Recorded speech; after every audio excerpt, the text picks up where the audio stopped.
Om Swastiastu. Assalamualaikum warahmatullahi wabarakatuh.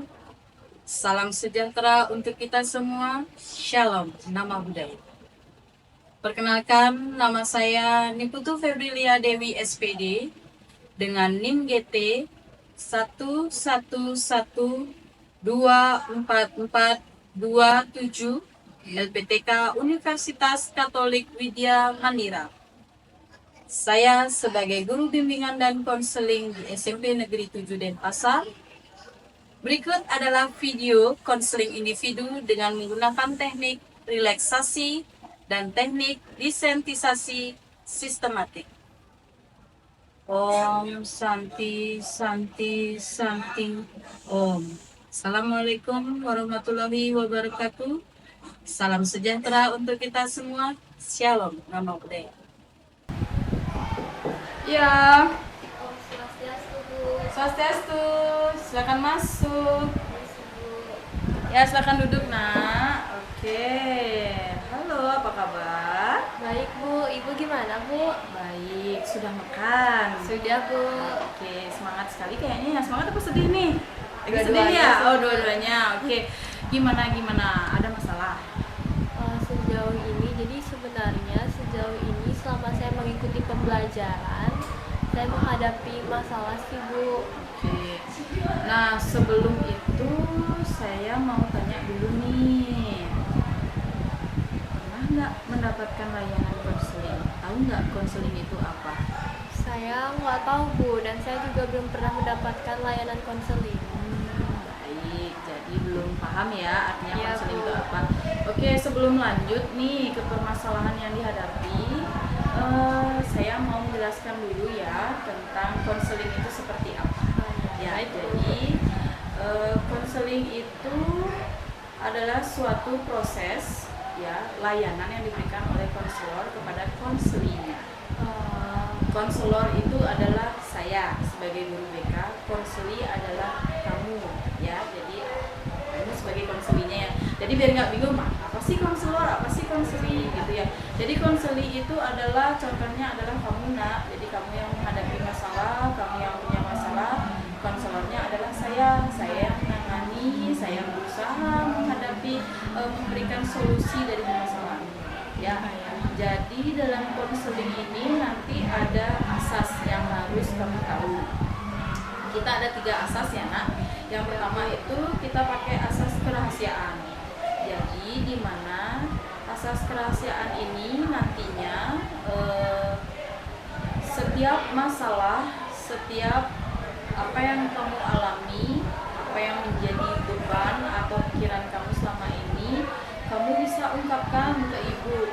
Jadi ibu bisa menjaga kerahasiaan. Ibu bisa menjaga semua permasalahan yang kamu ungkapkan ke ibu agar orang lain tidak ada yang tahu. Ya, itu jadi asas kerahasiaan. Nah, yang kedua, dalam konseling ini kita pakai ada namanya asas keterbukaan. Ya. Asas keterbukaan itu kamu harus terbuka, Nak. Jadi kamu harus terbuka menyampaikan masalah yang kamu alami selama ini, yang membuat kamu merasa tidak nyaman. Itu kamu harus terbuka semuanya, masalahnya harus kamu ungkapkan kepada saya ya. Terus yang terakhir itu kita ada asas kesukarelaan.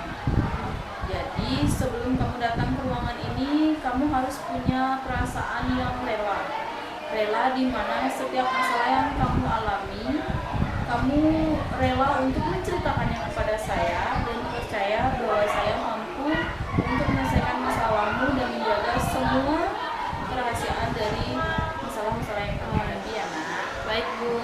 Oke, jadi sudah paham ya apa itu konseling, apa itu asas yang terkandung dalam konseling. Tujuan saya memberi pemahaman tentang konseling dan asasnya agar kamu lebih percaya pada ibu ya, untuk menceritakan semua masalahmu. Nah, sebelum ke permasalahan yang kamu hadapi, kita punya waktu nih 30 menit. Kita punya waktu 30 menit. Jadi semoga dalam waktu 30 menit ini kita mampu memanfaatkan waktu dengan sebaik mungkin, dan harapan ibu sebagai konselor itu harapannya semoga permasalahan yang kamu hadapi dalam waktu yang singkat ini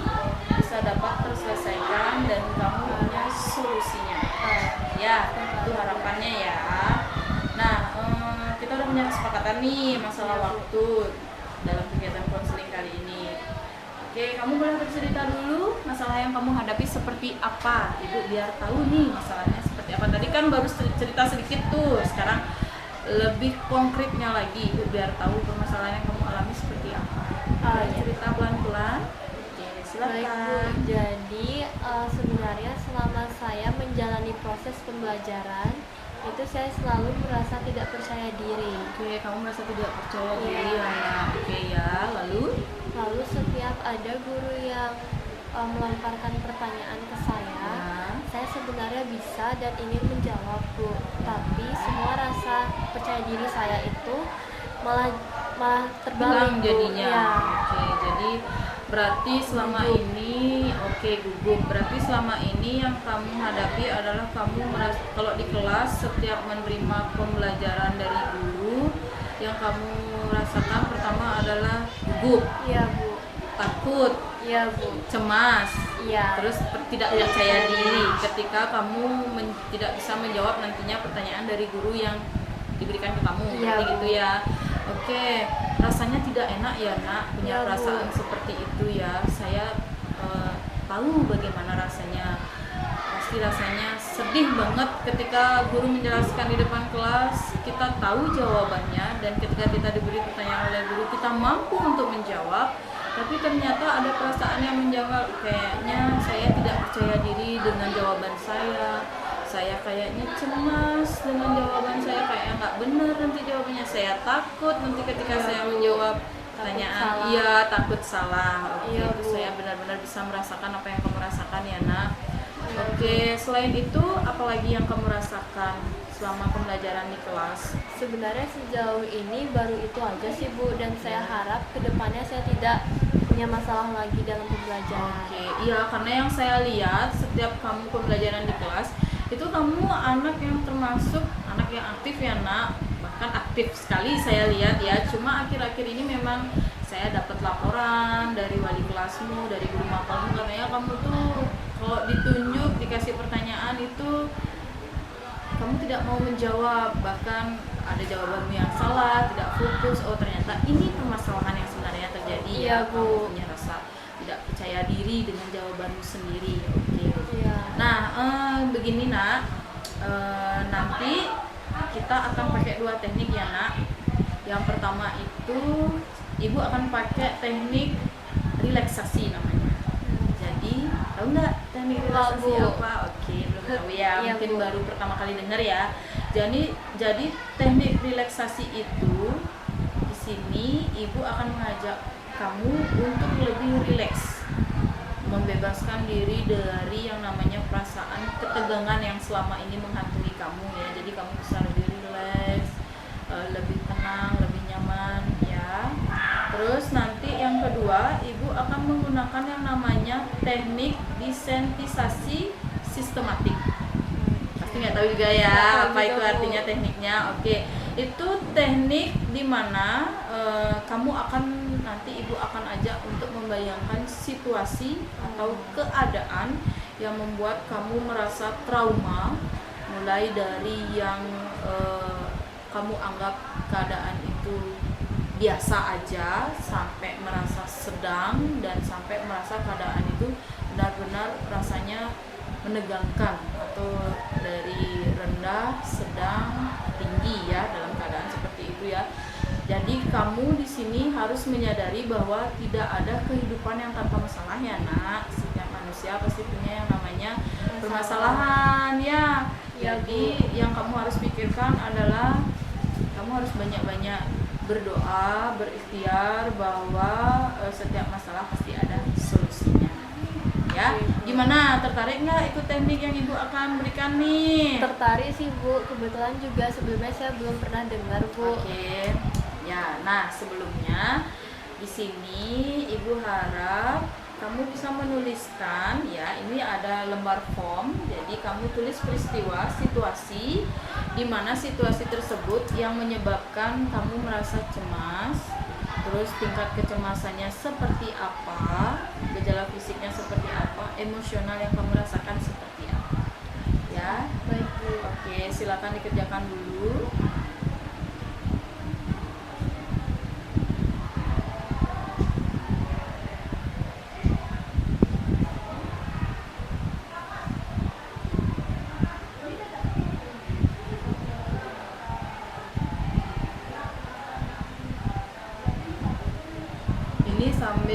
membuat tulisan ini dalam keadaan apa yang membuat kamu merasa trauma, situasinya seperti apa, kamu boleh membayangkan ya. Baik Bu.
Terima kasih nak. Oke, kamu sudah menuliskan apa perasaan yang kamu alami, peristiwanya seperti apa, rasa kondisi trauma yang seperti apa. Oke ya, ibu Ya, pegang Bu. dulu ya. Nah, oke, Baik, Bu. sekarang kita coba mulai tekniknya ya.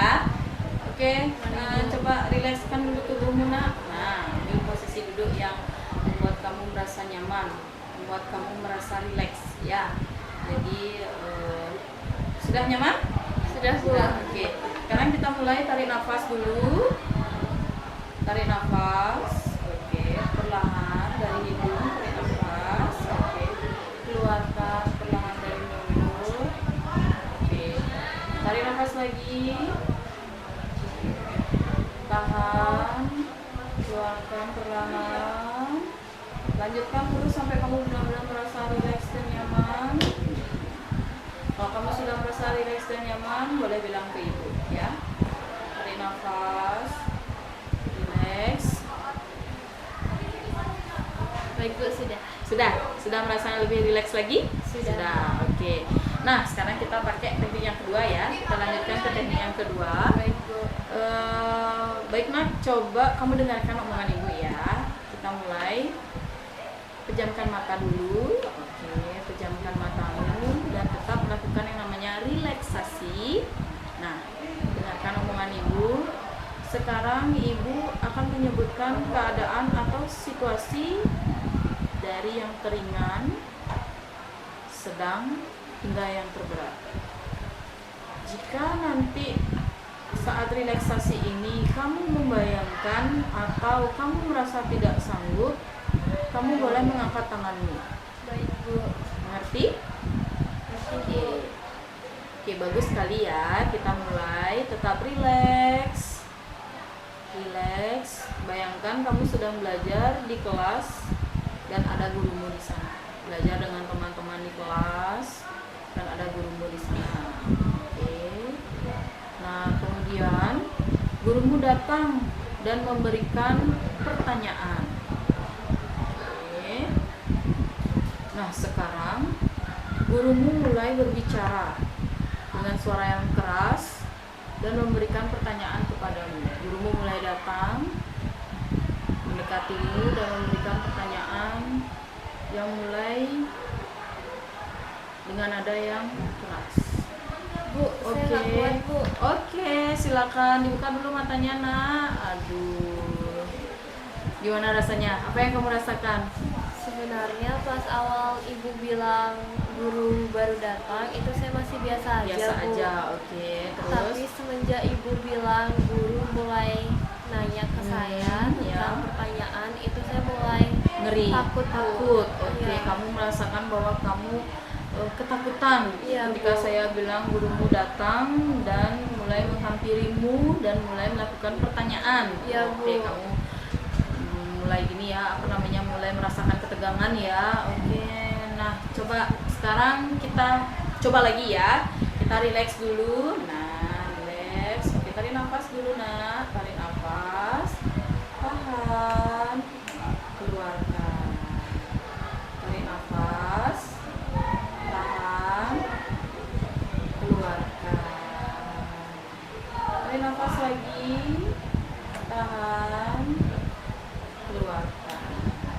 Nah, sekarang kita pada tahap yang sedang ya nak. Dan kamu tadi sudah mulai merasa tidak sanggup. Iya, Ya. Bu. Kita harus melakukan ini lagi ketika kamu sudah siap dan melewati tahap akhir ya, sampai tahap yang terberat. Gimana? Siap? Siap, Bu. Oke. Kita ngulang lagi ya pakai teknik yang tadi ya. Kita tarik nafas. Oke, rilekskan dulu posisi dudukmu. Oke, sudah rileks? Oke. Sudah, Bu. Kamu boleh pejamkan mata dulu. Oke, pejamkan mata. Rilekskan badanmu. Tarik nafas. Tahan. Keluarkan. Matanya masih terpejam ya nak. Sekarang bayangkan kamu lagi ada di kelas, lagi menerima pelajaran dari gurumu, dan gurumu ada tepat di depan kelas. Oke. Pembelajaran masih berlanjut. Oke. Nah, sekarang bayangkan gurumu mulai datang menghampirimu dan memberikan suatu pertanyaan. Tarik nafas, tahan, keluar. Boleh buka matanya sih. Oke, silakan dibuka matanya nak. Bagaimana rasanya? Lebih rileks? Ya, Bu, jauh lebih rileks, Bu. Oke, berarti sudah ada rasa kecemasan yang berkurang setelah melakukan teknik ini ya, Iya, Bu. nak. Oke, baik. Semoga teknik yang ibu berikan tadi bisa kamu terapkan nanti ketika kamu merasa cemas, kamu merasa ketakutan, kamu merasa tidak percaya diri di kelas ya. Kamu bisa terapkan teknik yang saya berikan tadi. Nah, setelah kita melakukan teknik tersebut, ibu punya video, jadi kamu bisa menonton video ini sebagai motivasi kamu nanti dalam pembelajaran di kelas ya. Baik, boleh nonton video ini dulu.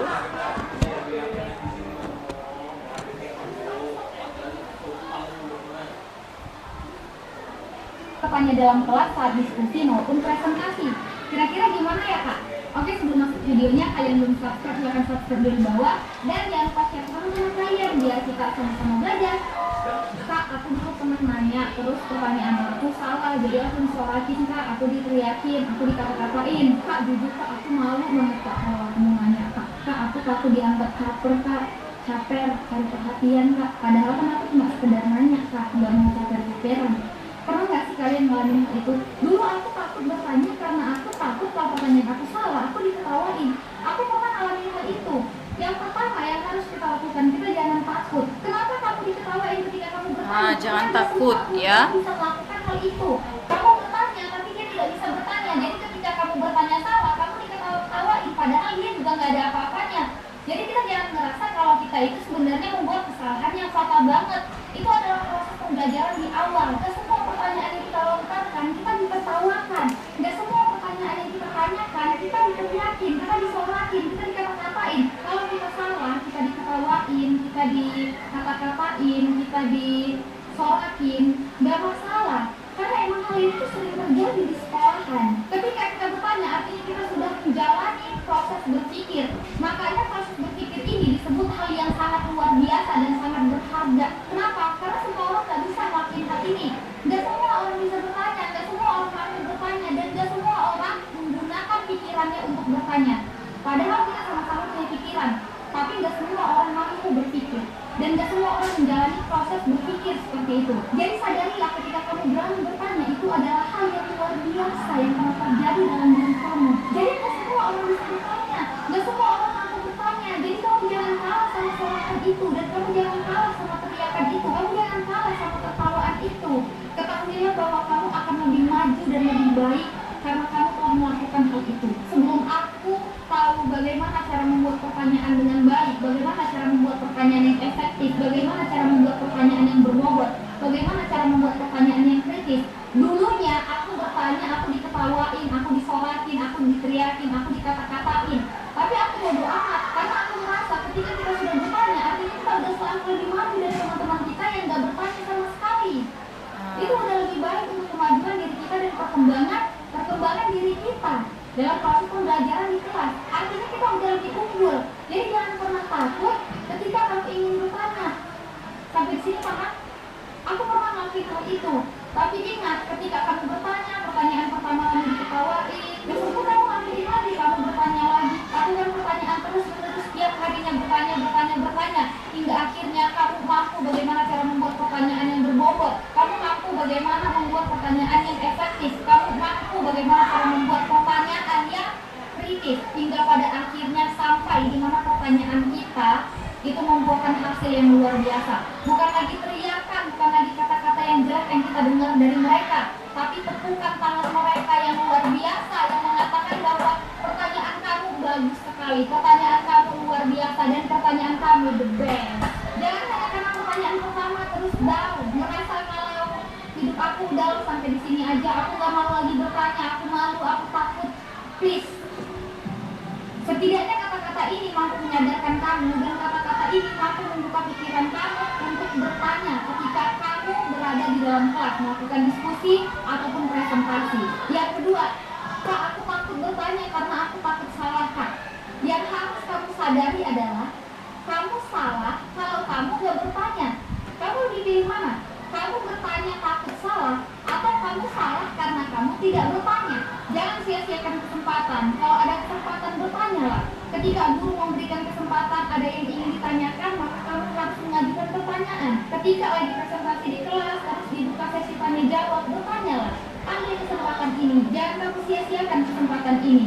Karena apa? Karena kita aktif dalam kelas, baik ketika kita aktif bertanya ataupun kita aktif menanggapi, kita mendapatkan nilai plus dari guru. Poin-poin kita, poin itu nilai ya. Nilai-nilai yang kita dapatkan di sekolah, nilai-nilai yang kita dapatkan di kelas, bukan hanya dari tugas-tugas yang guru kasih, bukan hanya dari PR-PR yang guru kasih, dan bukan hanya ketika kita melakukan presentasi di kelas, tapi aktif kita di kelas itu juga menambah nilai untuk kita, itu menambah poin untuk kita, dan itu adalah hal yang penting, dimana ketika kita aktif itu kelihatan bahwa kita ingin berkembang. Kalau kita nggak aktif, kita diam-diam aja di kelas, itu nggak kelihatan bahwa kita itu mengalami perkembangan. Dan tips yang ketiga, supaya kita aktif bertanya dalam kelas, Kak, aku mau bertanya, Kak, tapi aku takut dianggap caper, Kak, cari perhatian, aku takut dianggap caper, Kak, sama temen, Kak. Kita belajar di dalam kelas, kita itu nggak usah mikirin kata-kata orang, dia juga bukan guru kita, tapi kita harus mikirin kata-kata dia. Coba buka pikirannya.